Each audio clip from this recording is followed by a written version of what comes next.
Hi, my name is Renata. I'm a language teacher, intercultural trainer, and communication skills coach. If you want to know more about these areas of training, please watch my introductory video and I'll explain all of them. This video, however, is specifically for those of you who don't know whether they should take the TOEFL or the IELTS as a language proficiency test. So I've made this video just for information because that's a question I always get when people inquire about test preparation. So this video is specifically about TOEFL versus IELTS. Well, generally speaking, both tests have a reading, listening, speaking, and writing section. They take about 4 hours if you're taking the full test and not one of the reduced tests. And they test your vocabulary, grammar comprehension, idiomaticity, fluency, and your ability to perform specific tasks in English under time pressure. Neither is better or worse. It really matters what you need the test for and what some of your preferences are. So let's start with one difference. One difference is that TOEFL is purely academic, whereas IELTS offers two different types of tests, the general IELTS, which is slightly easier, and the academic IELTS, which is slightly more difficult. If you need the test results to study at a university in the US, you will most likely have to select TOEFL. Sometimes IELTS academic is allowed. However, if you're going to study in Canada, IELTS academic is often preferred, while IELTS general is usually sufficient for working in Canada.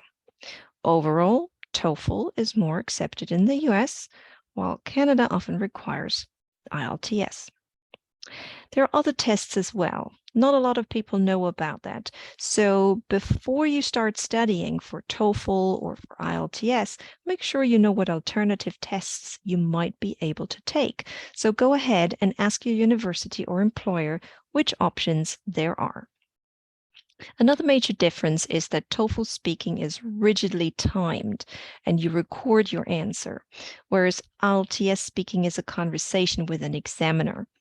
Therefore, if you prefer speaking with a real person and you're really freaked out by timed recordings of your speech, then you may perceive IELTS as the easier version.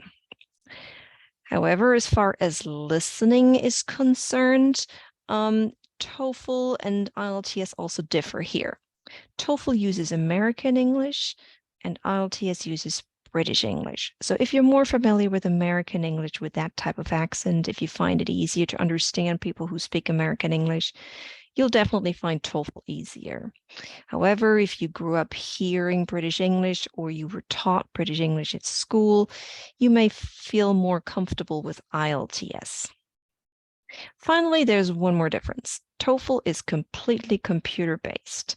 That means you will have to type your essays using an English keyboard, while IELTS is a paper-based test and you'll have to handwrite your essays. So if you like paper better and if you're good at handwriting, you may perceive IELTS as the easier of the two tests. However, if you like working on a computer, if you're good at clicking, dragging, dropping things, selecting your answers like that, and if you can type fast on a keyboard, an English keyboard, because that's how you have to write your essays, then TOEFL is the better option for you.